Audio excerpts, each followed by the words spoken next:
तो शुरुआत करते हैं कार्यक्रम की। यूपी के मन की बात कार्यक्रम, जैसा कि मैंने शुरुआत में आप सभी को बताया कि भारत 24 लगातार ऐसे कई सारे कार्यक्रम करवाता आया है और आज हम मुरादाबाद में मौजूद हैं। मुरादाबाद की जनता की बातों के हितों के बारे में हम बात करेंगे, तमाम सवाल जवाब करते हुए नजर आएंगे उन जिम्मेदार लोगों से जिनकी वजह से विकास हो रहा है। और खासतौर पर जब लोकसभा चुनाव नजदीक है 2024 में, अब कुछ महीने का ही समय रह गया, तो बहुत इंपॉर्टेंट हो जाता है उत्तर प्रदेश की बात करना। 80 सीटें उत्तर प्रदेश कंट्रीब्यूट करता है और कहा जाता है कि प्रधानमंत्री की कुर्सी का रास्ता भी यहीं से होकर जाता है। उस बीच यूपी में एक अहम किरदार निभाने वाले, पॉलिटिकली काफी एक्टिव रहने वाले, एक लंबा पॉलिटिकल करियर जिनका है, हमारे साथ में बलदेव सिंह जी मौजूद हैं और यूपी गवर्नमेंट में मंत्री हैं, कृषि विभाग संभालते हैं। स्वागत है सर आपका भारत 24 पर। सबसे पहले तो मैं आपका भारत 24 से साथी में आपका स्वागत करता हूँ। जो आप पूछना चाहते हैं।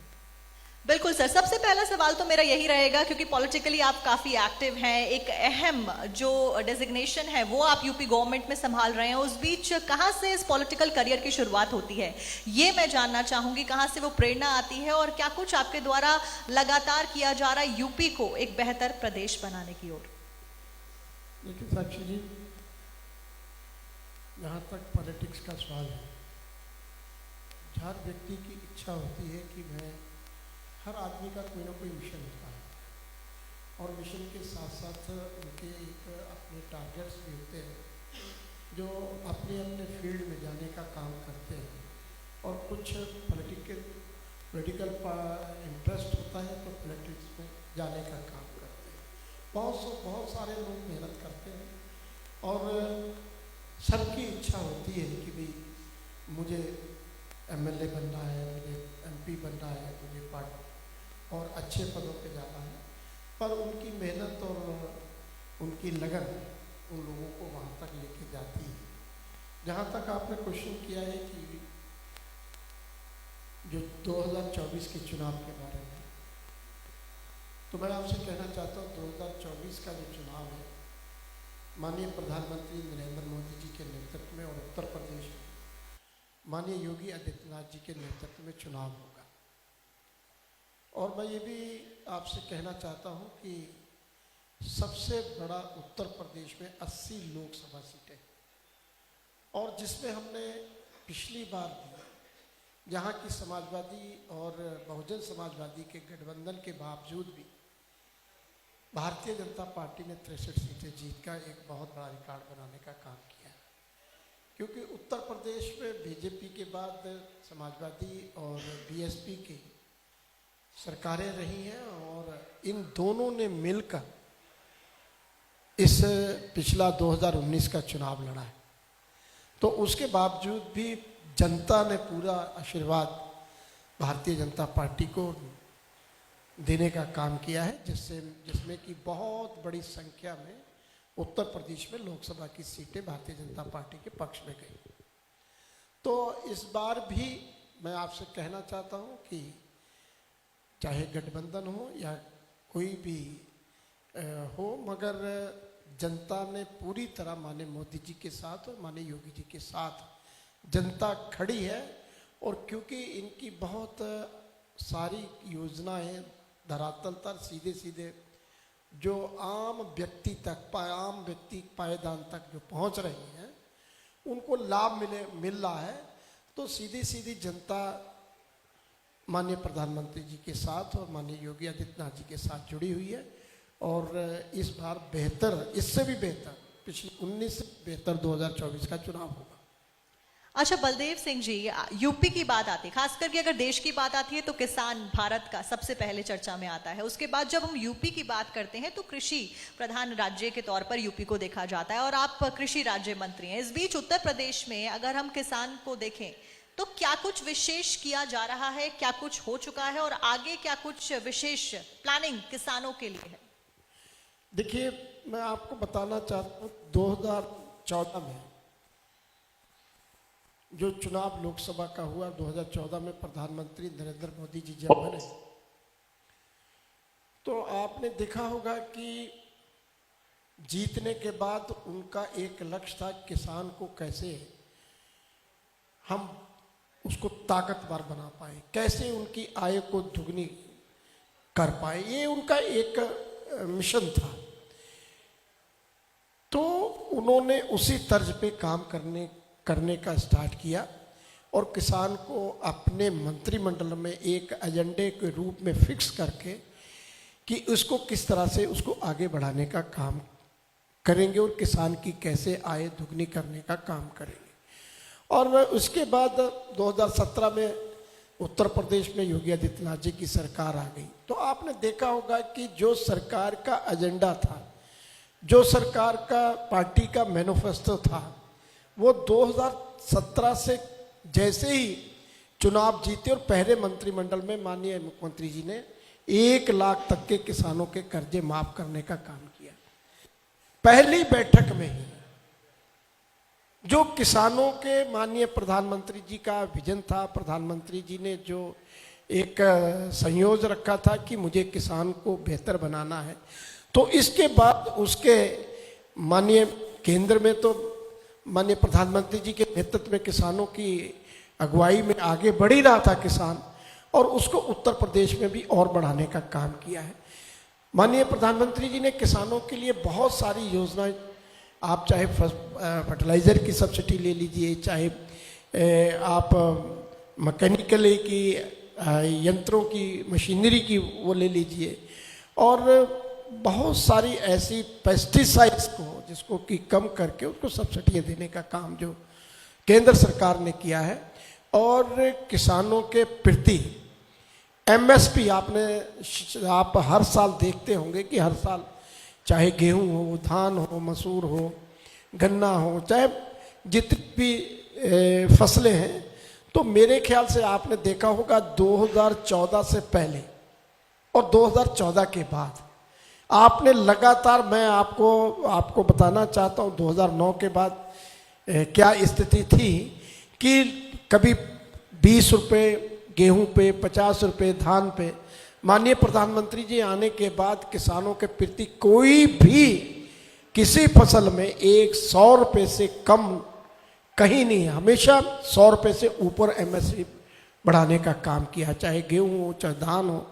और सबसे बड़ी बात कि उसके बाद से ही बहुत अच्छी किसानों के लिए खरीद की जो व्यवस्था उधर उत्तर प्रदेश में, मैं कहना चाहता हूं कि धान का बहुत बड़ा एक तराई क्षेत्र है जहाँ पे धान बहुत संख्या में, बहुत क्वांटिटी में धान होता है, गेहूं होती है।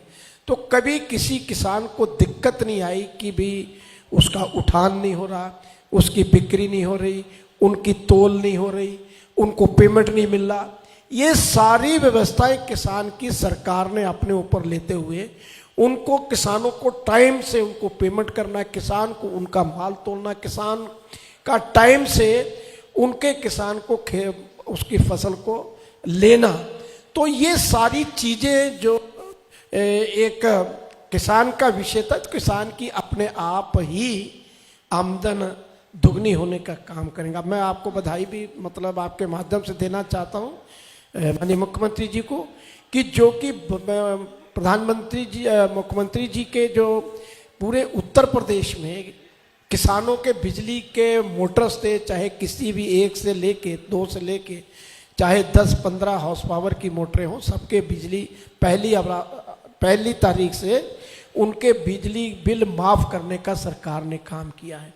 और मैं आपको बता दूं कि जो आप योजना पूछ रहे हैं या पूछेंगे, तो अभी से बता दूं कि हमने बिजली के बिल तो किसानों के माफ़ किए ही किए हैं 1 अप्रैल से, और उसके बाद हम सौर ऊर्जा को भी लेके उसको बढ़ोतरी कर रहे हैं। पहले जैसे हमने लक्ष्य लिया था 15,000 का, उसके बाद हमने 30 का किया, और अब मैं आपको बता रहा जा रहा हूँ कि अब केंद्र सरकार की तरफ से 40,000 उपभोक्ताओं को इसके सौर ऊर्जा के कनेक्शन दिए जाएंगे और उसमें 60% की छूट भी किसान को दी जाएगी। तो इसलिए किसान को ये सारी व्यवस्था करने का मतलब किसान की आय को दुगनी, तिगनी, चौगनी करने का काम।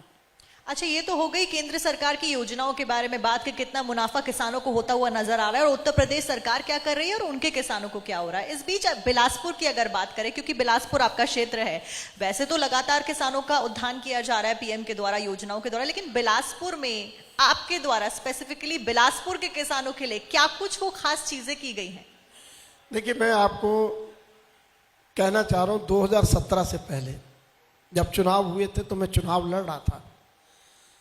तो मैं जब चुनाव लड़ रहा था तो मैं देख रहा था कि अगर मुझे 10-15 किलोमीटर भी किसी गांव में जाना है तो सड़कें टूटी हुई सड़कें थी। और मैं आपको इत्तेफाक से बता दूं, मुझे कहना नहीं चाहिए कि 2017 से पहले लोग जो हैं जो सड़कों पे निकलते थे धान लगाने का काम करते थे, कोई भी उनका सुनने वाला नहीं था। नुमाइंदे तो थे, विधायक तो पहले भी थे, मंत्री भी पहले रहे हैं, पर जब मैं चुनाव लड़ रहा था, जब मैं अपने क्षेत्र की स्थिति देख रहा था बिलासपुर की, तो मुझे बड़ा मन को ठेस लगती थी। मैं कहता था भगवान हमें इस बार एमएलए बना दो तो मैं सारी व्यवस्थाएं ठीक कर दूं। और वही मैंने काम किया, मेरी भगवान ने सुन ली, मैं एमएलए बन गया। बाद में मुझे मंत्री बनने का मौका मिल गया। तो जिन सड़कों पे धान लगाया करते थे, सब 3 महीने के अंदर अंदर मैंने उन सड़कों को सुधारने का काम करके अच्छा डामर देने का काम सड़कों को किया। उसके बाद मैंने फिर उनको चौड़ीकरण करने का, जहां 3.5 मीटर थी उसको 7 मीटर सड़कों को चौड़ा करने का काम किया है। और उसके बाद मैंने ये देखा कि जब से देश आज़ाद हुआ है, मेरी विधानसभा में 2 पुल थे। आज मैंने कोई जगह नहीं छोड़ी। आप कभी आपको मौका मिले तो आप एक बार मेरी विधानसभा का विजिट जरूर करें कि मैंने हर गांव के आगे 3 नदियां मेरी विधानसभा में बहती हैं, तीनों नदियों पर मैंने 15 पुल बनाने का काम किया। जहां 60-70 साल से 2 पुल, और जहां मैंने 5 साल में 15 पुल बनाने का काम किया है। और इसके बाद 2022 में भी मेरे, अब जो मानक के अनुसार में नहीं है उनको भी मैं, जो मानक को नहीं पार कर पाते उस पे भी मैंने आगे जो कुछ रह गया तो उसको पुल बनाने का काम कर रहा हूँ। एक मैं आपको बिलासपुर की बात बता दूँ, ये मेरे ख्याल जो मेरे सामने बैठे साथी लोग, ये मेरा नैनीताल का हाईवे है। लोग जहाँ भी जाते हैं बिलासपुर से होके जाते हैं, अब तो बाईपास बन गया है। तो मेरे बिलासपुर के बीच में एक नहर है, और जब मैंने देखा तो सारे शहर का गंद नहर के बराबर में पड़ा रहता था। तो लोग जब नैनीताल निकलते थे तो वो बदबू, और कहते थे यार ये पुलिया है और ये यहाँ पर बड़ी गंद बदबू आती है। तो मैंने 1 साल के अंदर अंदर, 2 साल के अंदर अंदर उनको, आप देखिए, अच्छा पार्क, नहर का जो नहर पक्की करा के नहर को मैंने उसको एक अच्छा पार्क, डेवलप पार्क, जिसका मैंने नाम भी अंबेडकर पार्क के नाम से, जो हमारे संविधान के रचयिता हैं उनके नाम से मैंने वो पार्क बना। आप देखिए किस तरह से पार्क, आपको जहां वो पुलिया को कहते थे, मैंने उसको पुल को बहुत चौड़ा करके लोगों का यातायात ऐसा कर दिया था, आपने देखने वाले होंगे। और फिर मैंने कहा बिलासपुर की और क्या करा जाए, शहर के लिए लोगों ने सपने में भी नहीं सोचा होगा। तो मैंने नहर के ऊपर प्लेटफॉर्म बना के 800 गाड़ियों की पार्किंग, जो मेरे लोग थे बिलासपुर के, जो रामपुर के लोग थे, वो लोग रुद्रपुर जाते थे शॉपिंग करने, आज उनको पार्किंग की 800 गाड़ियां कहीं शहर में नहीं होगा। मैं कहता हूँ मुरादाबाद में या और कहीं भी इतनी बड़ी पार्किंग नहीं होगी जो मैंने अपने बिलासपुर में दी। लोग पार्किंग करें, वहां से परचेज करें, अपना सौदा लें, बाल बच्चों के साथ आए और उसके बाद अपने घर जाए। इस तरह की मैंने अपनी विधानसभा में व्यवस्था कर रही। देखा, आपको कभी मौका मिले तो आप देखें जरूर, और जो यहाँ पर लोग हैं देख के आके आपसे चर्चा जरूर करें।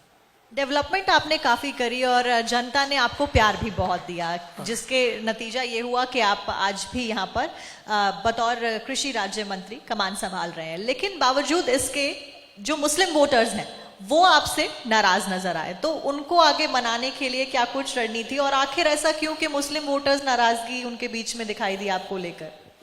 देखिए, मुस्लिम वोटर मेरे से नाराज नहीं हो सकता। मैं आपको बता रहा हूं कि मैंने बहुत सारे चुनाव लड़े और सारे चुनाव जीते। आज भी हम ब्लॉक प्रमुख हैं, 3 बार के ब्लॉक प्रमुख हैं। ऐसी सीट हुई तो हमारे परिवार में काम करता था एक लड़का एससी का, उसको हमने ब्लॉक प्रमुख बनाया था।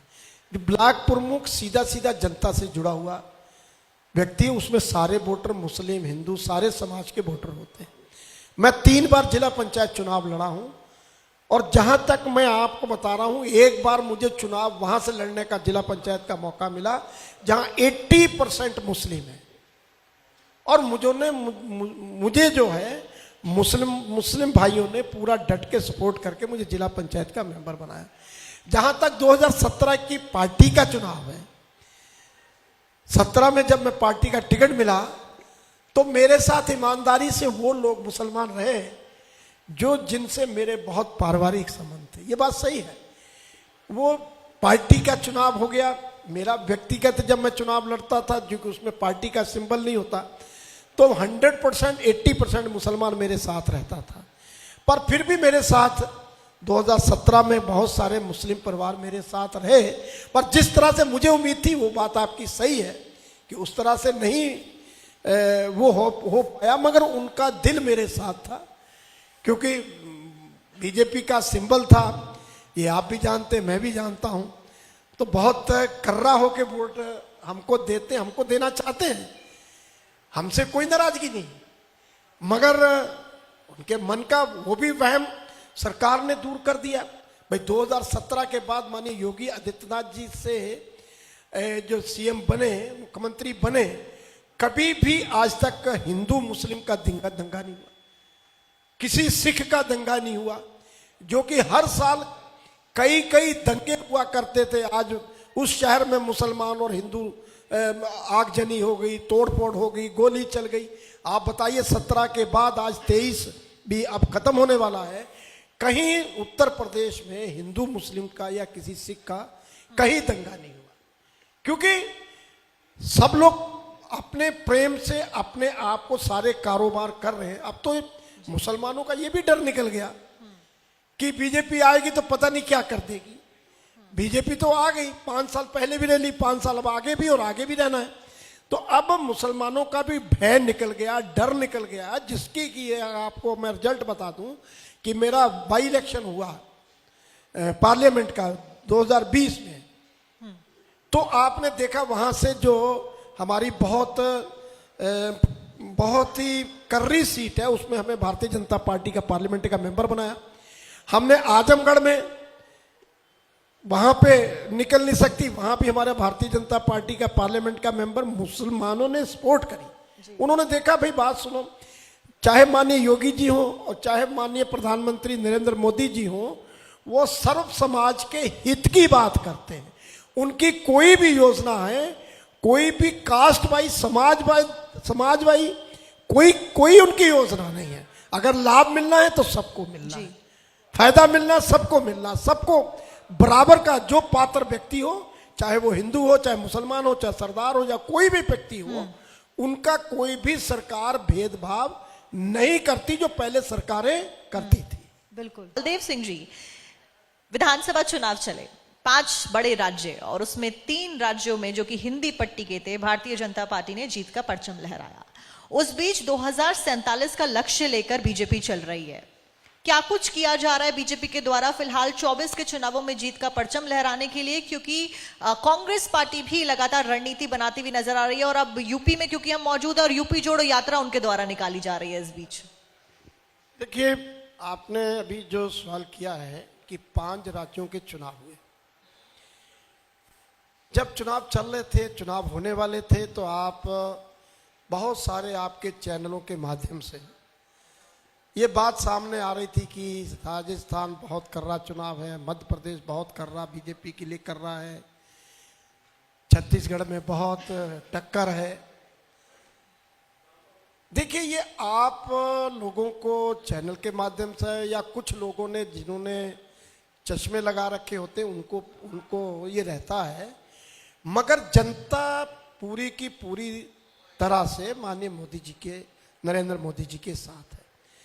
जनता को जो भी सरकार की कल्याणकारी योजनाओं के तहत जो भी सरकार लाभ दे रही है, सीधा सीधा वो बिचौलिया खत्म करके उनके ऊपर उनको जो लाभ मिल रहा है, आपने देखा कि जनता ने किस तरह से वोट दिया है। आप देखिए, जहां पहले मतलब 2/3 बहुमत से, जहां आप कह रहे थे बहुत मध्य प्रदेश में और कांग्रेस में और बीजेपी में बहुत टक्कर है, राजस्थान और कांग्रेस में बहुत टक्कर है, छत्तीसगढ़ में बहुत वो टक्कर है। सब टक्कर समाप्त करते हुए 2/3 बहुमत से चुनाव जीता है। और ये तो आपको लगता है कि ये एक सेमीफाइनल चुनाव था कि इसके बाद 2024 में माननीय प्रधानमंत्री जी और केंद्र का चुनाव है, और ये उन्होंने किस तरह से जनता ने उनको चुन के तीनों जगह पर कैसे सरकार, जो बड़े स्टेट थे उनको भारतीय जनता पार्टी के पक्ष में मतदान देके सरकार बनाने का भारतीय जनता पार्टी ने काम किया है। और जहां तक 24 का सवाल है, मैं आपको साक्षी जी कहना चाहता हूं कि इस बार का नजारा ही कुछ आपको और मिलेगा। हम ये कह रहे हैं कि यूपी में हम 80 के 80 सीटें जीतने वाले हैं। और जहां तक भारतीय जनता पार्टी की सरकार का सवाल है, माननीय प्रधानमंत्री नरेंद्र मोदी जी के नेतृत्व का सवाल है कि उनके कद का कोई भी नेता अभी तक हम लोगों को देखने को नहीं मिला जो उनके कद के मुकाबले कोई खड़ा हो सके। तो इसलिए वो लोग भी जानते हैं और सब लोग जानते हैं, पॉलिटिकल आदमी देखिए, आपने देखा कि विपक्ष कितने दलों का इकट्ठे कर रहा है, वो कभी दूसरा बिखर जाता है, कभी दूसरा बिखर जाता है। तो आज भारतीय जनता पार्टी, पूरा देश माननीय प्रधानमंत्री जी के नेतृत्व में एक झंडे के नीचे लोग खड़े हैं, और मेरे ख्याल से जितनी सीटें 2019 में, उसको बहुत ज्यादा आगे सीटें जीतकर फिर माननीय प्रधानमंत्री नरेंद्र मोदी जी के नेतृत्व में सरकार तीसरी बार बनने जा रही है। पीएम मोदी की लोकप्रियता कितनी है तो हम सब जानते हैं। यूट्यूब पे भी अब तो पीएम मोदी सबसे ज्यादा फॉलो किए जाने वाले नेता बन गए हैं। उस बीच क्या आप ये कहना चाहेंगे फिर कि प्रधानमंत्री के चेहरे और विपक्ष की रेबड़ियों के बीच में से प्रधानमंत्री के चेहरे को जनता ने चुना है और आगे भी वही चुनेगी? देखिए, मैं आपको बताना चाहता हूं, प्रधानमंत्री जी का चेहरा तो बहुत बड़ा चेहरा है। प्रधानमंत्री जी का आम जनता तक आपने देखा। अब आप कोरोना की स्थिति लीजिए, क्या स्थिति थी, लोग घरों से नहीं निकलते थे और भारतीय जनता पार्टी के कार्यकर्ता सड़कों पे लोगों की जो कोरोना पे टाइम थे उनकी सेवा करने में लगे हुए थे। और जहां तक आप देखिए, सबसे पहले पूरे देश में सबसे पहले वैक्सीन हमारी माननीय मोदी जी के नेतृत्व में हमारे वैज्ञानिकों ने बनाई, और उसके बाद सारी वैक्सीन जो है, टीके जो है फ्री लगाने का पूरे देश में काम किया गया। उसके बाद आपने देखा कि पूरे हमने दूसरे देशों को भी भिजवाने का काम किया है कि जहां पर यह चीज नहीं थी। ये माननीय प्रधानमंत्री जी का दरिया दिल था कि जिन्होंने उनके नेतृत्व में अच्छी वैक्सीन और अपने पूरे देश को बचाने का काम और दूसरे देशों को भी देने का काम उन्होंने किया है। अब तो जो गरीब व्यक्ति था, जो उस समय कोरोना में निकल नहीं सकता था, उनको फ्री राशन देने का काम किया है, 2 बार राशन देने का काम किया है। जो गरीब व्यक्ति था उसको रोजगार देने का काम किया है। उसमें तो मेरा कहने का मतलब है, जो ठेला पटरी वाले थे उनको भी पैसा देने का काम किया है अपना कारोबार। किसी को भी मतलब ऐसा नहीं छोड़ा कि जो बेचारा अपनी रोटी के या भूखा रह सके। सबको कोरोना के टाइम पे भी देश में आपने देखा सबका उन्होंने ध्यान रखा, और सबके, चाहे इंडस्ट्री वाले हों, चाहे ठेला पटरी वाले हों, चाहे मजदूर लोग हों, चाहे कोई भी व्यक्ति हो, सबका बराबर का उन्होंने ध्यान रखा और इस कोरोना की महामारी में सबको बचाने का काम किया। और इसीलिए जनता माननीय मोदी जी के नेतृत्व में काम कर रही है कि वो उनका जो है सीधा गरीब व्यक्ति पर सीधा नीचे स्तर पर धरातल पे उन्होंने लोगों को अच्छा देने का जो काम किया है। तो जनता से सीधा जुड़ाव है, यही मैं कहना चाहता हूँ। जिसके पीछे जनता है, जिसके पीछे आम लोग हैं, सब चीज को जात पात सब भुलाकर वो माननीय प्रधानमंत्री मोदी जी के नेतृत्व में चलने को तैयार है। तो आप देख ही सकते हैं कि किस तरह से 24 का चुनाव होगा। बिल्कुल 24 का चुनाव आने वाला है और उस बीच क्योंकि योजनाओं का जिक्र आप कर रहे थे, आपने बताया किस तरीके से जो लाभान्वित लोग हैं वो बढ़ते जा रहे हैं, सेंट्रल गवर्नमेंट की जो स्कीम्स चलाई जा रही हैं, तो क्या हम कह सकते हैं ये बात कि जो केंद्र की योजनाएं चलाई जा रही हैं उनके द्वारा जो लाभान्वित लोग हैं उनका एक अलग वोट बैंक क्रिएट होता हुआ नजर आ रहा है, जो कि 24 के चुनावों में एक बड़े वोट बैंक के तौर पर सामने आने वाला है? देखिए, मैं आपसे कहना चाहता हूं कि देखिए, सरकार योजनाएं तो सारी सरकारें बनाती रही हैं। सरकार योजना बनाती है, सरकार अगर सही तरीके से इंप्लीमेंट्स करती है और वो जो योजनाओं का लाभ आम आदमी तक पहुंचता है, वही सबसे बड़ी एक सरकार का वो रहता है कि हमने योजना बनाई, गरीब व्यक्ति के लिए बनाई है, मजदूर के लिए बनाई, व्यापारी के लिए बनाई। हमने उनके लिए योजना तो बना रहे हैं, मगर हमारी योजना पहुंच भी रही है कि नहीं पहुंच रही? ये सरकारों ने माननीय प्रधानमंत्री के नेतृत्व में ये काम हुआ। उनको जहां जहां ज्यादातर मुख्यमंत्री हमारे भारतीय जनता पार्टी के हैं और सबने उनको धरातल तक पहुंचाने में पूरी ताकत लगा के कि जो योजना केंद्र की बने या जो स्टेट की बने, वो ईमानदारी के साथ उन लोगों तक पहुंचने चाहिए जिन लोगों के लिए योजनाएं बनी हो, चाहे स्टूडेंट हो, चाहे गरीब व्यक्ति हो, चाहे मजदूर व्यक्ति हो, चाहे किसान हो, चाहे व्यापारी हो। कोई भी व्यक्ति ऐसा नहीं है जो सरकार की योजना बनाई हो उसे ईमानदारी तक ना पहुंचे। और जो सरकारें नहीं बना पाई, योजना बनाते रहे, धरातल पे उतारने का उनका काम उन्होंने नहीं किया। और लोगों को कैसे पता लगे, कैसे लाभ मिले?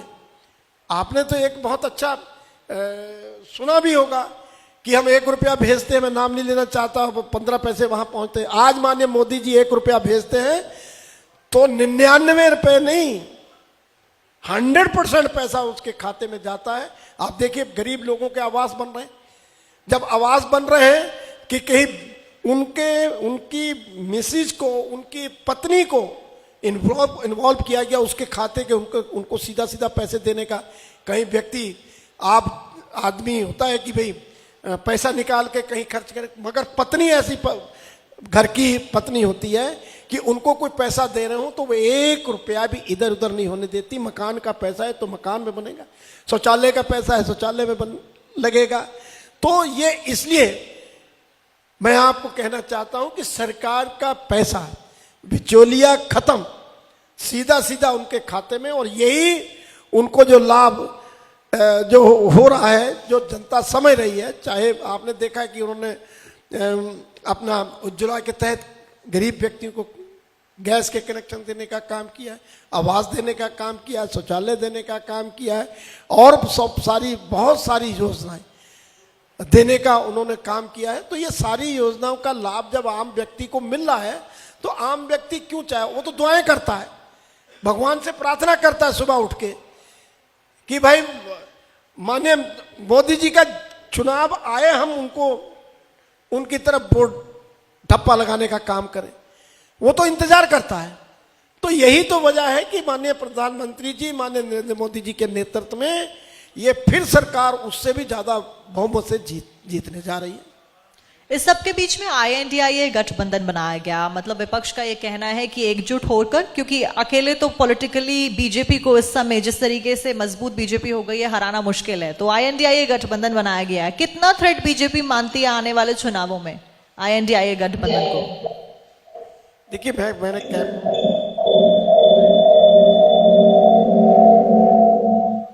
मैं कहना चाहता हूं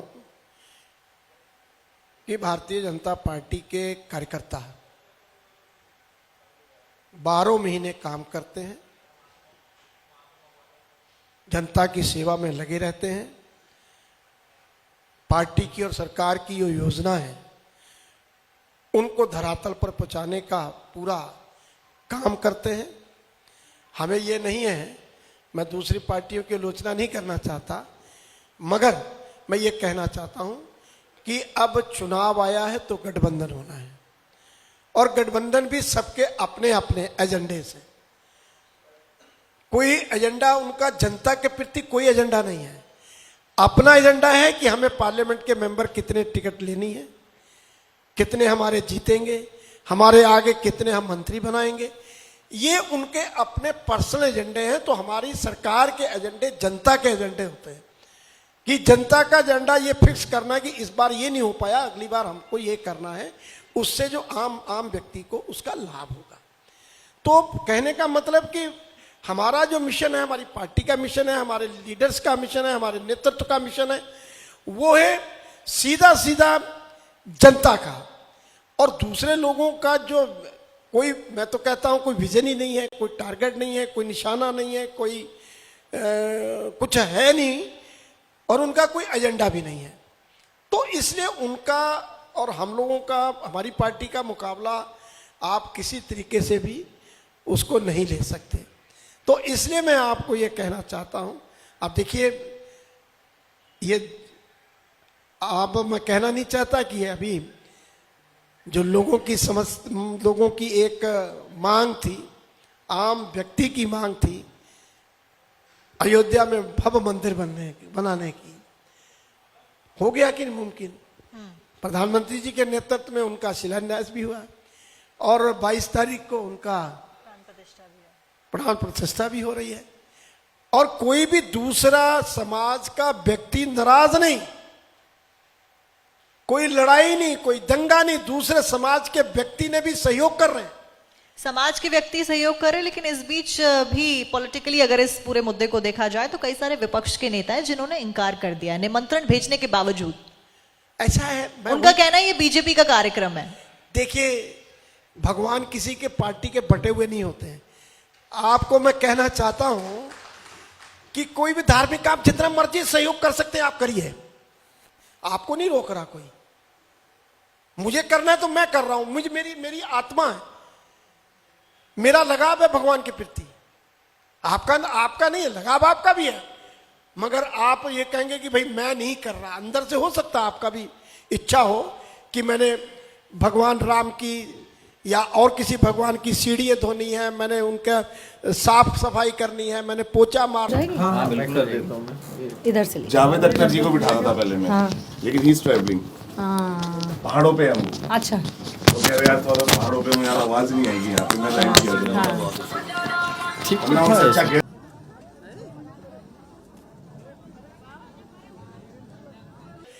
ऐसा नहीं है, भगवान किसी का वो नहीं है कि भाई वो पार्टी से बंधे हुए हैं। भगवान सबका भगवान है, और आप उससे, हमसे भी, बीजेपी वालों से भी ज्यादा वहां पे आप दिखाएं। अगर आपकी इच्छा है, आपका मन है, आपकी श्रद्धा है, आपका लगाव है, तो आपको ये तो किसी को शो करने, मेरी श्रद्धा है तो मैं किसी को शो नहीं मतलब ये नहीं करना चाहता, मैं किसी को बताना भी नहीं चाहता। मैं 10 पैसे दान देना चाहता हूं तो मैं छुपा के देना चाहता हूं, कोई मैं शोर मचा के नहीं करना चाहता।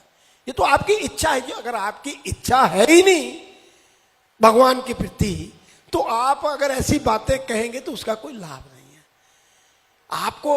अगर भगवान में भी आप पार्टी देख रहे हैं कि मेरा दूसरा वोटर क्या कह देगा, तो फिर तो कोई फायदा नहीं। वोटर नहीं, आप सीधा सीधा अयोध्या में एक भव्य मंदिर बन रहा, आप किसी को इनवाइट भी कर रहे हैं, नहीं भी इनवाइट कर रहे हैं, कोई जरूरी नहीं है कि भगवान के कार्यक्रम में निमंत्रण आपको आए।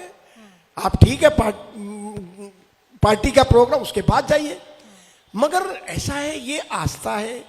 देखिए, भगवान राम ने इस धरती पे जन्म लिया है। भगवान राम के हम लोग सब आस्था के एक प्रतीक, मतलब कि हम उनको भगवान मानते हैं, राम राम कहते हैं, सुबह उठ के पाठ पूजा करते हैं। तो ये हर आदमी की इच्छा, कोई भगवान राम को मानता है, कोई भगवान कृष्ण को मानता है, कोई अलग अलग अपना, ये तो हमारी आस्था है। और मुझे लगता है कि भगवान को ना बांट के सबको जितनी आस्था है, दिल से आस्था, उनकी वो करनी चाहिए।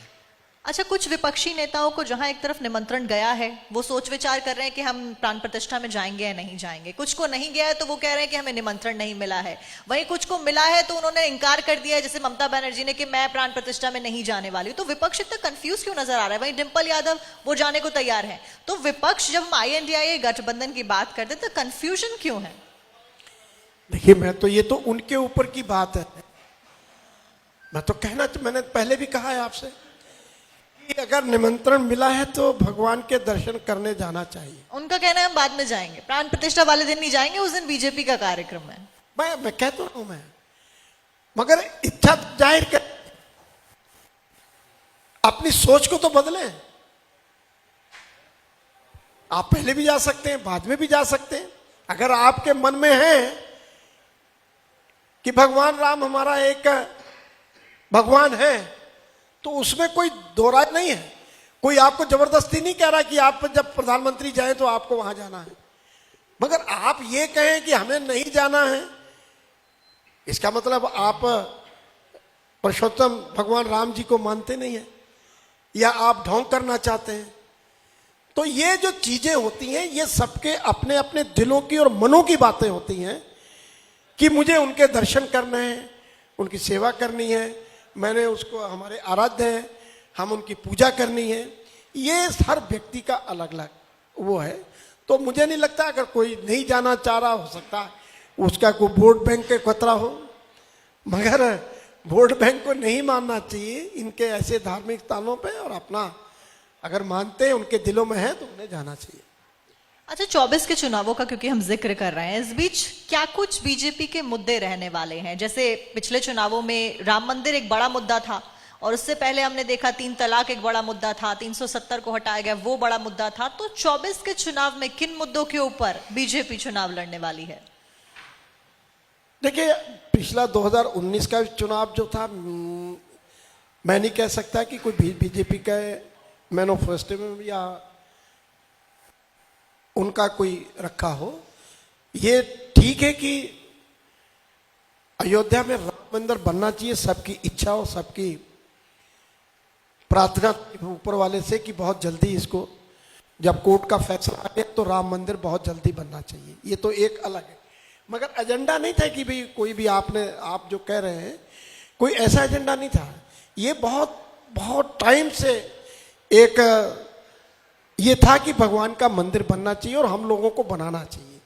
हमारे देश में ही अगर इन भगवानों के तीर्थ स्थान पे हम लोगों को आजाद नहीं करा पाएंगे, तो क्या हम और कहीं आजाद कराएंगे?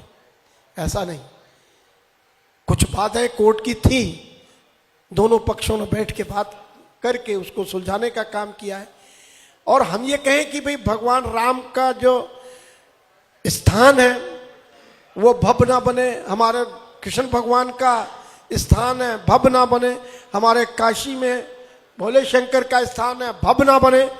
ये तो हर व्यक्ति की इच्छा होनी चाहिए और हर व्यक्ति का एक मन में रहना चाहिए कि हम लोगों को अगर भगवान के तीर्थ स्थान ही नहीं कर पाएंगे तो इसका कोई वो नहीं है, और उसको सबको सहयोग करना चाहिए। आज देखिए, गुरु गोविंद सिंह जी के साहबजादे जो शहीद हुए हैं, 2 जंग में मारे गए, 2 दीवारों में चुने गए। आज हमारे मुख्यमंत्री जी आस्था है, अपने घर पे, अपने निवास स्थान पर गुरु महाराज जी की जो सवारी है, गुरु ग्रंथ साहब अपने सिर पे लेके आते हैं, वहाँ कीर्तन कराते हैं, कथा कराते हैं, और उसके बाद लंगर कराते हैं, अरदास कराते हैं। ये तो श्रद्धा है। कौन बनाने को मना कर रहा है? आज जिन्होंने देश के लिए कुर्बानियां दी हैं, आज माननीय प्रधानमंत्री जी ने उनका वीर बाल दिवस के नाम से 26 जो दिसंबर है, किस तरह से यात्राएं गुरु साहब के बच्चों को दी, साहबजादों को दी गई। उनका पूरे आज हिंदुस्तान में हर जगह उसको मनाने का काम कर रहे हैं। तो कौन मना कर रहा है? ये तो हमारी एक धरोहर है, एक हमारी एक आस्था है, हम लोगों को करना चाहिए। और मुझे नहीं लगता कि इसमें पक्ष और विपक्ष का कोई, जो अच्छा काम कर सकता है समाज के लिए करना चाहिए। जी, सवाल लगातार जारी हैं। इस बीच राम मंदिर के ऊपर एक और सवाल आपसे करूंगी, लेकिन उससे पहले क्योंकि कुछ वर्चुअली मेहमान लगातार हमारे साथ में जुड़ रहे हैं। अभी हमारे साथ में कार्डियोलॉजिस्ट सिद्ध हॉस्पिटल से जुड़े हैं डॉक्टर अनुराग मेहरोत्रा। स्वागत है डॉक्टर अनुराग मेहरोत्रा आपका भारत 24 के इस खास कार्यक्रम यूपी के मन की बात में।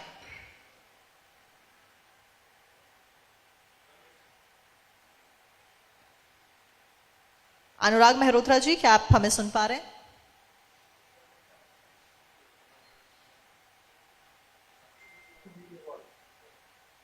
सर नमस्कार।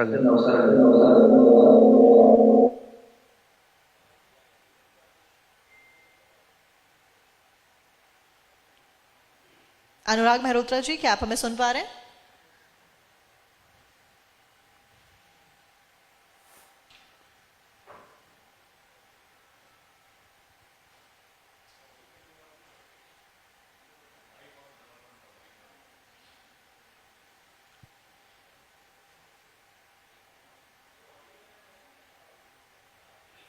अनुराग मेहरोत्रा जी के साथ में हम जुड़ने की कोशिश लगातार कर रहे हैं। इस बीच में रिक्वेस्ट करूंगी टीम से कि टेक्निकल ग्लिच को एक बार ठीक करवाएं।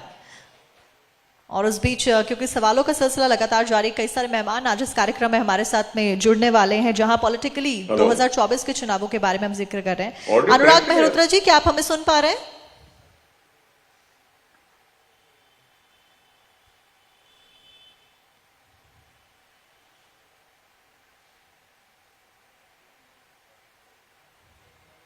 अनुराग जी, क्या आप हमें सुन पा रहे हैं? हमारी आवाज आप तक पहुंच रही है?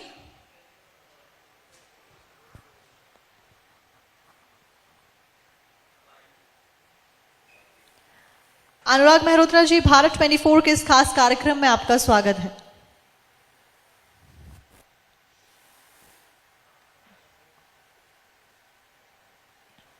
चलिए ठीक है, एक बार फिर से हम जुड़ने की कोशिश करेंगे। टेक्निकल ग्लिच है, मैं चाहूंगी टीम से रिक्वेस्ट करके कि इसको एक बार ठीक करवाए, क्योंकि लगातार बलदेव जी हमारे साथ में बने हुए हैं। बलदेव जी, क्योंकि राम मंदिर का जिक्र हम कर रहे हैं, राम मंदिर के ऊपर बात हम कर रहे थे। अयोध्या नगरी में प्राण प्रतिष्ठा होने वाली है, तैयारियां जोर शोर से की जा रही है। जहां एक तरफ समय बीतता जा रहा है, समय कम होता जा रहा है, वैसे उत्साह जो है वो बढ़ता जा रहा है। अयोध्या को लेकर ये कहा जा रहा है, जो नारे लगाए जा रहे हैं कि अयोध्या तो बस झांकी है, मथुरा अभी बाकी है। तो क्या मथुरा एक बड़ा मुद्दा होने वाला है 24 के चुनाव में बीजेपी का? देखिए, मैंने आपसे कहा है कि ये जो स्थान है, ये ऐतिहासिक स्थान है। ये किसी के बनाए हुए स्थान नहीं है कि हम कोई नया डेवलपमेंट कर रहे हैं। कोई ये उन जो हमारे महापुरुष रहे हैं उनकी जन्म स्थली है। तो जब उनकी जन्म स्थली है तो हमको सबको मिलकर उसका उद्धार करना चाहिए, उसका भव्य स्मारक बनाना चाहिए, भव्य उसमें सब लोगों को मिलकर उनको वो करना चाहिए। तो देखिए, जब ये मुझे भी पता है, आपको भी पता है, आम व्यक्ति को पता है कि यहाँ भगवान कृष्ण जी का जन्म स्थान है, यहाँ भगवान राम जी का जन्म स्थान है।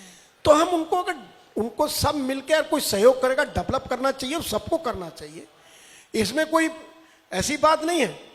ठीक है, धीरे धीरे कोई कानूनी अड़चने होंगी, ऐसे जो धीरे धीरे भाई उसको दूर हम लोग वो कर रहे हैं, कोर्ट भी दूर कर रहे हैं, हम लोग भी, आप लोग भी, सारे जितने लोग हैं उनकी आस्था है। देखिए, एक बार बता दूं आपको, मेरा जो अपना मानना है, देखिए लोगों की आस्था थी, लोग अपना पाठ करते थे, अपना भगवान का स्मरण करते थे, अपने भगवान की पूजा अपने अपने घरों में करते थे, भगवान राम की भी करते हैं, भगवान कृष्ण जी की भी करते हैं। तो देखिए, उन लोगों की जो पूजा है, लाखों करोड़ों लोगों की आस्था है, वो ना किसी तो रंग लाएगी। तो उनको जब वो रोज ही अपने इस बात को पूजा में लाते हैं, तो देखिए भव्य मंदिर बन गया भगवान राम जी का अयोध्या में, और ऐसे ही भव्य मंदिर जो है भगवान कृष्ण का भी बनेगा। मैं आपको बताना चाहता हूं, देखिए हमारे सरदारों में भी आप देखिए, पाकिस्तान में गुरु नानक देव जी का जन्म स्थान उधर हो गया, बाकी हमारे गुरुद्वारे इधर हो गए, बंटवारा हुआ, अब बंटवारे में बहुत सारी चीजें इधर उधर हुई हैं। तो हम जो हमारा सिख समाज है, जब अरदास करता है, सरबत का भला मांगता है, और सरबत का भला का मतलब सारे लोग भगवान उन पे आशीर्वाद रखे। और उसके बाद कहता है कि जो गुरुद्वारे बिछोड़े गए हैं, हम लोगों से बिछड़ गए हैं, या तो उनको भी दर्शन देने का किया गया है। तो आज भगवान की कृपा है, वाहिगुरु की कृपा है, ऐसे दूत माननीय प्रधानमंत्री जी आए कि उन्होंने करतारपुर का नाका वो खोल दिया। आज हर सिख, हर समाज का व्यक्ति गुरु नानक देव जी के जन्म स्थान पर दर्शन करता है। वहां पर जो उनकी इच्छा थी, जब हम सच्चे मन से, मैं आपको कहना चाहता हूं, जब आप सच्चे मन से अरदास करते हो, भगवान की पूजा करते हो, वाहिगुरु की पूजा करते हो कि भगवान राम इस तरपाल में नहीं रहना चाहिए जी, उसका भव्य स्मारक बनना चाहिए। आज उनका भव्य स्मारक बन रहा है, उसका समय आ गया। 22 तारीख को उसका बहुत भव्य मंदिर का वो होने वाला है। ऐसे ही भगवान कृष्ण के अनुयायी हैं, वो भी पूजा पाठ करते हैं, उनका भी बहुत जल्दी, उसका भी बहुत जल्दी भगवान कृष्ण का भी बनने वाला है। तो कहने का मतलब यह है कि ये जो स्थान धार्मिक स्थान है उसमें किसी की भी रोक नहीं होनी चाहिए, उसमें सारे समाज को सहयोग करना चाहिए और सहयोग करके सबके सहयोग से ही ये धार्मिक स्थल जो ऐसे जो हमारे भगवान है उनका स्थान। हालांकि ये सारे मामले अभी कोर्ट में हैं और लगातार जो सुनवाई है वो भी चल रही है। देखने वाली बात ये होगी कि किसके पक्ष में क्या कुछ फैसला निकलकर सामने आता है। डॉक्टर मेहरोत्रा, सबसे पहले तो मैं आपका स्वागत करती हूँ आज हमारे मंच पे यूपी के मन की बात। इस बीच मुरादाबाद के सिद्ध हॉस्पिटल में आप कार्डियोलॉजिस्ट हैं और एक कार्डियोलॉजिस्ट की भूमिका आजकल के टाइम में बहुत अहम हो जाती है। सबसे पहला सवाल यही रहेगा कि इतने ज्यादा कार्डियक अरेस्ट के केसेस कैसे बढ़ते जा रहे हैं और इनको रोकने के लिए क्या कुछ सोल्यूशन? ये बहुत कंटेम्प्रेरी रेलेवेंट क्वेश्चन है आपने जो किया है। कार्डियक रिस्क काफी ज्यादा बढ़ गया है, लेकिन इसको समझने के लिए थोड़ा हमें इसकी बैकग्राउंड भी समझना पड़ेगा कि ऐसा क्यों हो रहा है। हमारी आबादी काफी यंग आबादी है, लेकिन आबादी जो इतनी पॉपुलेशन है it is not very healthy. अभी न्यायिक हमारी एक जो इन विषय पर अपने मत देती है, उसका एक सर्वे था, उसमें 11% diabetic, more than 15% are pre-diabetic, 25% are hypercholesteremic, 36% hypertension, and more than people are obese, मोटापा है। जब इतने ज्यादा हैं और ज्यादा आबादी में है, जो अगर आप इसको एक कॉमन डिनोमिनेटर उसमें निकालें, एटलीस्ट एलसीएम से बोलते हैं, तो हर दूसरे घर में एक बीमार यंग पॉपुलेशन की बात कर रहा हूं। तो ऐसी बैकग्राउंड में, और हम थोड़ा जेनेटिकली प्रीडिस्पोज्ड हैं, तो ये चीज होना एक कोई बहुत आश्चर्य की बात नहीं है। इसके साथ में दूसरी चीज पे ऑब्जर्व करने की जरूरत है कि हमारा लाइफस्टाइल आज क्या हो गया है। हमारे लाइफस्टाइल में सी चेंज है, एकदम फर्क है पिछले 10 साल से अगर हम कंपेयर करें और आज के उसमें, तो बिल्कुल चेंज है। हमारा काम करने के आवर्स बढ़ गए हैं, हम बहुत ज्यादा सीडेंट्री बनते जा रहे हैं, चलना फिरना कम है। जो स्क्रीन टाइम है, लगातार बने रहना किसी न किसी मीडिया पे या अपने प्रोफेशनल लाइफ में, वो बहुत बढ़ गया है। उसकी वजह से जो एंग्जाइटीज हैं वो बढ़ती हैं और परेशानी बढ़ती है। इसके अलावा जो हमारा खान पान है उसमें बहुत ज्यादा चेंज आया है। हम बहुत ज्यादा खाना बाहर का कह लें, रेस्टोरेंट का कह लें, या जिसमें खासतौर से जो फूड होता है जिसको हम बोलते हैं कि प्रोसेस्ड फूड या अल्ट्रा प्रोसेस्ड फूड, वो बहुत ज्यादा बढ़ गया है। फूड एग्रीगेटर्स, कुछ कंपनीज हैं, अब आपके चैनल पे नाम लेना उचित नहीं है, बड़े इस तरह के, कि आप you have got the food at your finger tip. 24 घंटे जब चाहें तो आप कॉल करिए, फूड इज रेडी एंड सब। तो हम लोगों को जो खाना जिस तरह का मिल रहा है और जिस अवर्स में हम खा रहे हैं और जिस तरह का हमारा उसमें खाने के साथ नजरिया बदला है, तो हमारे सिस्टम के लिए किसी भी तरीके से ठीक नहीं। तीसरा एस्पेक्ट इसी परेशानी का जो है कि जो अभी कोविड होके चुका है, तो ऐसा पाया गया है कि जिनको सीवियर कोविड हुआ फर्स्ट टाइम में, तो उनमें और बाद वाले में भी अरेस्ट की संभावना बढ़ी। आईसीएमआर के एक अभी स्टडी थी, it was not very conclusive, लेकिन उसकी तरफ इंडिकेट कर रही थी। कुछ अभी शोध पत्र आए हैं, इंग्लैंड से भी है और अमेरिका से भी है, उन्होंने कारण बताया। उसमें 2 कारण है उसमें। एक कारण तो यह है कि जब कोविड हुआ था तो हार्ट उसमें डायरेक्ट इफेक्ट था 20% लोगों में, बाकी जिनमें नहीं भी था डायरेक्ट मेन लंग में इफेक्ट था, उनमें भी हार्ट इफेक्ट हुआ था। तो उसके जो रेमिनेंट्स हैं, जो उससे डैमेज जो हुआ था, वो दैट इज स्टिल देयर। छोटी छोटी नसों में रुकावट हुई थी, हार्ट की मांसपेशियों में डैमेज हुआ था, जब कोई भी चोट लगती है तो उसमें फाइब्रोसिस होती है, स्किन में आपको चोट लग जाए बाद में निशान रहता है, ऐसे हार्ट में भी होता है। वहां से हार्ट की गति असामान्य होना, वीटी बोलते हैं इसको, होना काफी कॉमन है, उससे ही सडन कार्डियक डेथ होता है। जी। दूसरा एस्पेक्ट जो नया आया है इसमें आया है कि ये देखा गया है कि जो कोविड का वायरस था, it still lives in foam cells. Foam cells एक चीज होती है शरीर के अंदर जो इम्यूनिटी को लड़ने का काम करती हैं, और जैसे हार्ट की नसों के अंदर जो लिपिड डिपॉजिट होता है वो उसको भी इसी तरह पहचाना जाता है कि शरीर का दुश्मन, तो उसको अपने अंदर वो लेती है, फैट को लेती है। जब फैट को अपने अंदर एब्जॉर्ब करती हैं मैक्रोफेजेस, तो उनको बोलते हैं फोम सेल। ये पाया गया है जो मैक्रोफेज जो सेल है जो इम्यूनिटी का काम करती हैं, जो जब उसको अंदर लेती हैं तो उनमें वायरस पड़ा होता है, जैसे फैट वहां पहुंचता है फिर रेप्लिकेट करने लगता है, कॉज इन्फ्लेमेशन, सूजन करता है अंदर। तो जिसकी एक प्रोबेबल कॉज, दो प्रोबेबल कॉज है कि कार्डियक अरेस्ट इस समय और क्यों बढ़े हैं, तो ऑब्वियस कारण है इस चीज के। अब हमारा सिस्टम इसके लिए कहां तक सामर्थ्य है तो उसको क्वेश्चनेबल इशू है। इसी की बात अगर चल रही तो एक बात मैं उस पर भी बोलना चाहूंगा, सीपीआर, कार्डियो पल्मोनरी रिससिटेशन, जिससे कि आदमी को अगर आप देखते हैं एकदम खड़ा खड़ा ठीक आदमी गिर गया, उसको सांस उसकी बंद हो गई, नब्ज नहीं आ रही है, तो उसको सीपीआर देने से 50% लोगों तक उससे रिवाइव हो जाते हैं। कार्डियो पल्मोनरी रिससिटेशन आपने देखा होगा, क्योंकि आप जो प्रेस करते हैं चेस्ट को, उसकी डेफिनेट टेक्निक है, it is very simple technique. उसको हमें मास स्तर पे लेके जाने की जरूरत है। अधिकतर लोग को ये चीज आनी चाहिए, it is A life saving procedure.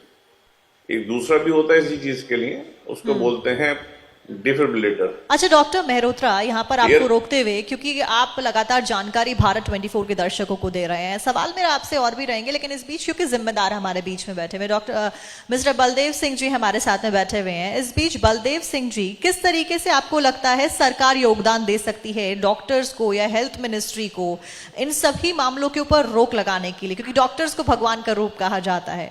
उस बीच सबसे पहले मैं आपसे जानना चाहूंगी कि क्या योगदान दिया जा सकता है आपके द्वारा? देखिए, डॉक्टर साहब ने अभी विषय रखा, बहुत अच्छा उसको विषय था। मैं कहना चाहता हूं सरकार मेडिकल के प्रति बड़ी गंभीर है, और सरकार हमारे उत्तर प्रदेश की माननीय योगी जी के नेतृत्व वाली सरकार हर डिस्ट्रिक्ट हॉस्पिटल्स पीपी मॉडल पे या वैसे कि जनता को कैसे हॉस्पिटल अच्छी सुविधाएं हॉस्पिटल में मिल सकें, उसके लिए सरकार बहुत प्रयासरत है। और हर हॉस्पिटल में हर चीज हॉस्पिटल में जाए और आम जनता को लाभ मिले, ये सरकार की प्रायोरिटी है। और हमारा जो विभाग है, डिप्टी सीएम हमारे हैं ब्रजेश पाठक जी, और लगातार हॉस्पिटलों में जाते रहते हैं, डॉक्टरों से, बहुत सीनियर जो बहुत सारे इसमें डॉक्टर हैं, उनके सलाह मशवरा और हर जिले में उसको प्रोवाइड करने का काम कर रहे हैं। और आके जो प्राइवेट भी बहुत अच्छे हॉस्पिटल लोगों ने और अच्छी सेवा आम व्यक्ति को दे रहे हैं, उनका भी पूरा विशेष ध्यान सरकार रख रही है। और मैं डॉक्टर साहब से भी कहना चाहता हूँ, कोई भी विषय हो तो उस पर पूरी तरह से सरकार आपके प्रति गंभीर है और आपको पूरा उसका लाभ देने का काम करे।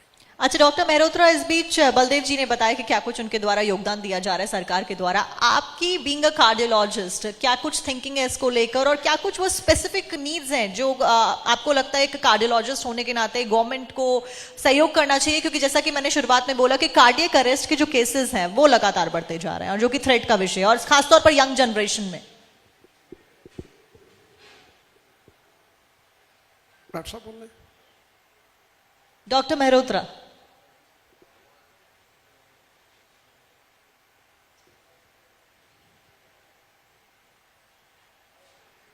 डॉक्टर मेहरोत्रा, आई थिंक आपका माइक म्यूट है, आप प्लीज अनम्यूट कर लीजिए अपने आप को।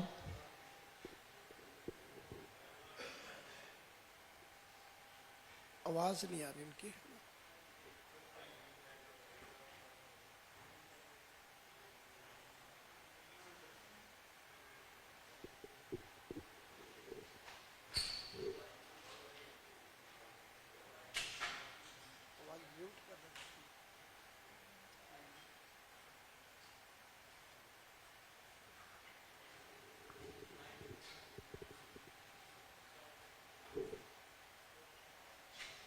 मैं दोबारा बोलूँ, शायद माइक म्यूट था, सॉरी। जी कोई भी समाज शिक्षा और स्वास्थ्य में किस किस्म के संस्थान फैसिलिटी अवेलेबल हैं उसके द्वारा जाना जाता है। मुरादाबाद में पिछले 10 सालों में काफी ज्यादा प्रोग्रेस हुई है। स्वास्थ्य के क्षेत्र में नए नए अस्पताल बने हैं, जिनमें कि टर्शरी जो हॉस्पिटल्स बने हैं, और जो एडवांस ट्रीटमेंट जो पहले यहाँ पॉसिबल नहीं था वो हो रहा है।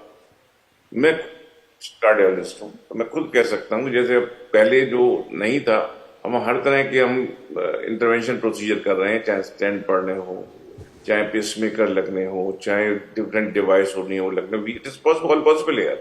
तो ये तो है कि हम क्या कर पा रहे हैं, ये है कि सरकार की से हमें क्या अपेक्षा है, वो बहुत ज्यादा अपेक्षा है साहब हमें मतलब इस बात को, हो सकता है मैं ज्यादा बोल रहा हूँ।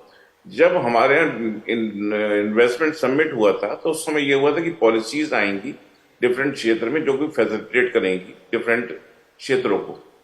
तो बाकी क्षेत्रों में तो आई, लेकिन स्वास्थ्य के क्षेत्र में जो भी पॉलिसी आई इसमें कोई खास डॉक्टर्स को या एंटरप्रेन्योर जो कि हॉस्पिटल बनाना चाहते हैं, कोई भी उनके लिए विशेष सुविधा नहीं दी गई। जो हम जैसे एक सेंटर ऑफ एक्सीलेंस बनाना चाहते हैं, उसके लिए एडवांस इक्विपमेंट लगाना चाहते हैं, they are all very costly equipments. तो अगर वो इक्विपमेंट हम लगाएंगे तो उससे समाज का और क्षेत्र का दोनों का फायदा होता है, उसमें अगर थोड़ी बहुत हमें कुछ हेल्प मिले। दूसरी बात, इसके अलावा अगर हॉस्पिटल आपको सेटअप करना है तो हमें 19 मेजर लाइसेंस लेने पड़ते हैं। हर लाइसेंस को लेना अपने आप में एक बहुत बड़ा सिरदर्द है। होने को सिंगल विंडो सिस्टम है, लेकिन होता उसमें कुछ भी नहीं है। तीसरी बात जो है कि जो भी हमें फैसिलिटी दी जाती है, they are charge at the commercial rate, चाहे वो बिजली है, चाहे हाउस रेंट, ये हाउस टैक्स है, या जितनी भी हमसे होती हैं वो सब जो है कमर्शियल रेट पे चार्ज की जाती है। एक्सपेक्ट हम सर कोई करता है कि हर चीज में कंसेशन किया जाए, हर चीज कम रेट पे दी जाए। वी बीइंग डॉक्टर हमें अब कैसा सोचना चाहिए, हम डॉक्टर ने जो बेस्ट हो सकता है करते हो, करते रहेंगे, लेकिन इसमें सरकार को सहयोग करना चाहिए। 75% या इवन 80% जो आबादी है वो प्राइवेट हॉस्पिटल निर्भर करती है, तो वहां की सुविधाएं कैसी होंगी उससे सीधे उस क्षेत्र की स्वास्थ्य सुविधाओं पर असर पड़ता है। गवर्नमेंट का जो बजट सरकारी संस्थानों के लिए है उसका थोड़ा बहुत भाग थोड़ा भी फैसिलिटेट करेगी तो it will go a long way in helping the population. तो उसमें होना चाहिए। गवर्नमेंट की तरफ से आयुष्मान एक बहुत अच्छी चीज आई है, और काफी ऐसी आबादी जो बिल्कुल पहले इलाज नहीं करा पाती थी अब करा पा रही है। ये बहुत बड़ा और बहुत अच्छा कदम है।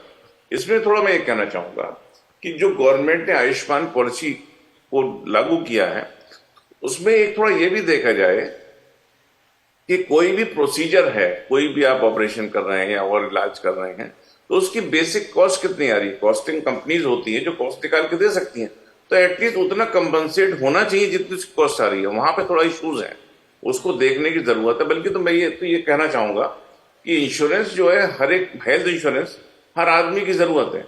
हेल्थ इंश्योरेंस लाइफ इंश्योरेंस से ज्यादा जरूरी है, क्योंकि उसके काम आता है, उसे कि आदमी जिंदा रहेगा सब कुछ कर सकता है। तो हेल्थ इंश्योरेंस में गवर्नमेंट को हेल्प करनी चाहिए। पूरी आबादी हेल्थ इंश्योरेंस से कवर हो। जो अपने आप नहीं करा सकते तो गवर्नमेंट उसमें मदद करे, जो अपने आप कर सकते हैं उनको गवर्नमेंट कुछ फैसिलिटेट कर दे, कुछ टैक्स रिबेट दे दे, कुछ इस तरह की कर दे, तो that will be a better way of doing the things. और जो भी उसकी कॉस्टिंग आ रही है उसमें एक ऐसा कोई संस्था बनाए जो उसकी डिसाइड करे इन प्रोसीजर्स की कॉस्ट इतनी होती है, उसके अकॉर्डिंग उसकी कॉस्टिंग हो सके। तो रेशनल जो रेशनलाइज होते हैं, किसी स्ट्रक्चर बोलते हैं, वो हो पाएगा। तो वहां पे कुछ कमियां हैं, मेरे हिसाब से वहां होना चाहिए। ये 3-4 इंपॉर्टेंट कारण हैं जिससे हेल्थ क्षेत्र में अभी थोड़ा सा जो पिछड़ाव है उससे हम और बहुत आगे निकल सकते हैं। मैं आपको ये बता था उत्तर प्रदेश से हमारे बैच के जितने जो पहले सरकारी मेडिकल कॉलेज थे, देर वहां से जो लोग निकले हैं, अधिकतर लोग बहुत अच्छा कर रहे हैं, चाहे कहीं भी हो इंडिया में, दिल्ली में हो, कहीं भी हो, और इंडिया ही नहीं चाहे बाहर हो, अमेरिका में हो, इंग्लैंड में हो, तो दे हैव द टैलेंट। जो परेशानी होती है कि हमारा इंफ्रा उस लेवल का नहीं हो पा रहा, फैसिलिटेट नहीं हो पा रहा। पहले से बहुत बेटर हुआ है, लेकिन कई क्षेत्र हैं जहां पे कमी है और उस कमी को पूरा किया जाना चाहिए। जी बलदेव सिंह जी, आपके फाइनल कमेंट्स इसके ऊपर क्या होंगे? इंश्योरेंस सरकार को मैंडेटरी करना चाहिए, सहयोग करना चाहिए, क्योंकि हेल्थ इज वेल्थ और हेल्थ इंश्योरेंस बहुत इंपॉर्टेंट है। नहीं, मैं डॉक्टर साहब की बात से सहमत हूँ। देखिए डॉक्टर साहब, अभी आप उसका सरकारी अभी आप गरीब कर सकते हैं उनको टैक्स में किसी चीज। आपने अभी हेल्थ के बारे में कहा कि आयुष्मान कार्ड होना चाहिए। हमारी सरकार ने, केंद्र सरकार, प्रदेश सरकार ने आपको बहुत सारे हॉस्पिटल को अलाउ किया है कि भाई कहीं भी व्यक्ति कहीं जाकर अपना इलाज करा सकता है। दूसरी बात मैं आपको कहना चाहता हूं कि हमने कोई व्यक्ति छूटे ना, हमने अभी विकसित भारत यात्रा के माध्यम से हमने जगह जगह कैंप लगा के, जगह जगह स्टॉल्स लगाकर गांव-गांव स्तर पे लोगों को प्रोवाइड कराया है कि कोई भी व्यक्ति जिसका आयुष्मान कार्ड ना हो उसे बनाना गांव-गांव जाके हम लोग कर रहे हैं। इसलिए कर रहे हैं कि ये कि सरकारी हॉस्पिटल में भी, जो भी हॉस्पिटल में है, अपना इलाज कराए और 5 लाख तक का हेल्थ जो है वो कभी ये लगता नहीं था कि हिंदुस्तान में ऐसा हो पाएगा, मगर माननीय प्रधानमंत्री जी के नेतृत्व में ये लगातार 2-3 साल से लगातार चल रहा, और अब इसको अभियान के रूप में हम लोग चला रहे हैं कि कोई भी व्यक्ति जिसके पास 5 पैसे ना हो वो 5 लाख तक का फ्री मेडिकल हेल्थ अपना लाभ ले सकता है, और जिसका ना हो तुरंत उसको कार्ड बनाने का भी सरकार घर घर जाके इसका काम कर रही है। जहां तक मुरादाबाद का सवाल है, मुरादाबाद में भी मेडिकल कॉलेज बहुत जल्दी बन के तैयार हो रहा है, और प्राइवेट डॉक्टर्स के भी पूरी सहूलतों का सरकार पूरा ध्यान रख रही है, और सरकार को इसका इतना लाभ लोगों को प्राइवेट में जो हॉस्पिटल्स हैं, क्योंकि सबको दे रखा है कि आप इलाज कराइए, जो गरीब व्यक्ति है उसमें कोई देखने की बात नहीं है, उसका कार्ड चेक करिए, सरकार उसको पेमेंट करेगी। तो बहुत सारे ऐसा हम लोग सरकार कर रही है, तो अच्छी बात है, उसको और बेहतर बनाएंगे, जो लोगों के अच्छे अच्छे सुझाव आएंगे उसमें और बेहतर करेंगे। मैं बस यही कहना चाहता हूँ। जी चलिए ठीक है बलदेव जी, आप हमारे साथ जुड़े। डॉक्टर मेहरोत्रा लगातार हमारे साथ में बने हुए हैं। मेहरोत्रा जी से मेरे सवाल कुछ और लेंगे, लेकिन बलदेव जी से आप हमारे साथ जुड़े, आपने कई सारे सवालों के जवाब दिए और बखूबी उनके उत्तर दिए गए, चाहे वो चुनाव से संबंधित हुए, डेवलपमेंट से संबंधित हुए, आपके कार्यकाल से संबंधित हुए, और आपका बहुत बहुत शुक्रिया आज समय निकालकर भारत 24 के साथ जुड़ने के लिए।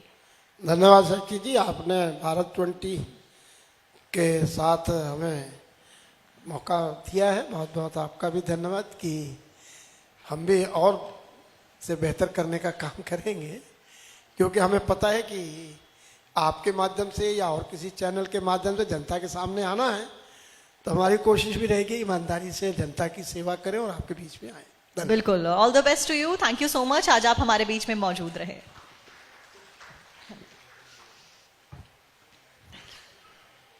और इस बीच क्योंकि डॉक्टर मेहरोत्रा लगातार हमारे साथ में बने हुए हैं, डॉक्टर मेहरोत्रा आपसे मेरा सवाल ये रहेगा कि लगातार कार्डियक अरेस्ट के ऊपर ही, क्योंकि मैं आपसे सवाल करूंगी, कार्डियक अरेस्ट के केसेस भी लगातार बढ़ते जा रहे हैं। कार्डियक अरेस्ट में भी स्पेसिफिकली अगर हम बात करें जिम की, तो जिम में अचानक से यूथ जनरली जाते हैं, मैं भी जाती हूँ, तो क्यों आखिरकार जिम जाने में ये कार्डियक अरेस्ट के केसेस ज्यादा रिपोर्ट किए जा रहे हैं? वजह क्या है इसके पीछे और रोका कैसे जा सकता है इसको?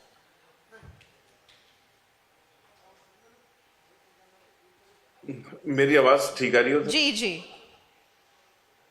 जो कार्डियक अरेस्ट को लेकर मैंने थोड़ी देर पहले भी बोला था, कार्डियक अरेस्ट के केसेस बढ़ रहे हैं, इसमें कोई शक नहीं है। उसका ऑब्वियस कारण है कि हमारी आबादी में रिस्क फैक्टर्स बहुत बड़े हैं, लाइफस्टाइल में बहुत ज्यादा चेंज आया है, तो जिसकी वजह से ये हो रहा है। तो उसके लिए क्या करने वाली बात है, तो 2 एस्पेक्ट हैं इस चीज के। कभी भी कार्डियक अरेस्ट अगर होता है तो इमीडिएट रिवाइव करने के लिए, जैसे कार्डियोपल्मोनरी रिससिटेशन वाली बात मैंने बोली थी, उसको जो है बिल्कुल एक उसकी मुहिम जो है बहुत ज्यादा स्ट्रॉन्ग तरीके से चलानी चाहिए। जैसे युद्ध स्तर बोलते हैं, हर एक को ट्रेनिंग होगी कैसे एक आदमी को सेव कर सकते हैं। दूसरा एस्पेक्ट है कि जो हो रहा है उससे बचा कैसे जाए, कि हो रहा है ये चीज, तो उसके लिए हमें अपने जितने एक टोटल जो रिस्क मैनेजमेंट है उस पर देखना पड़ेगा कि ये कोई भी व्यक्ति है उसको कितना रिस्क है परेशानी के होने का।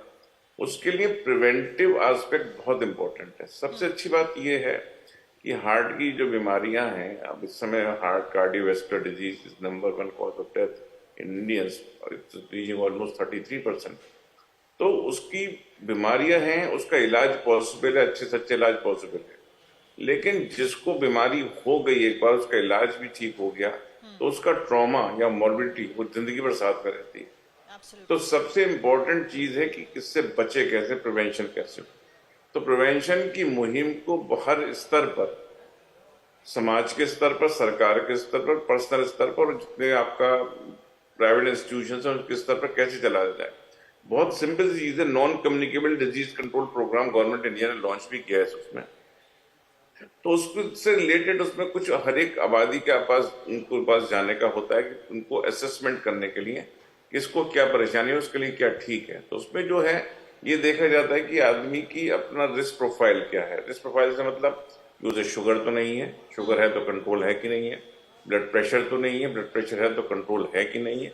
ब्लड प्रेशर के बारे में बोलूँ कि ऑलमोस्ट 1/3 लोगों को मालूम होता है उन्हें बीपी है, उसमें भी 1/3 लोग दवा लेते हैं, उसमें सिर्फ 1/3 लोग ऐसे हैं कि जिनका बीपी कंट्रोल होता है। तो it is a big issue. जी। तो उनको है कि नहीं है और ले रहे, दवा ले रहे हैं कि नहीं ले रहे हैं, साथ में कोलेस्ट्रॉल लेवल क्या है वो ठीक है कि नहीं है, फैमिली में पहले कोई परेशानी तो नहीं रही है हार्ट की। जी चलिए ठीक है डॉक्टर मेहरोत्रा, जवाब आपने दिए कई सारे सवालों के, बहुत बहुत शुक्रिया हमारे साथ में जुड़ने के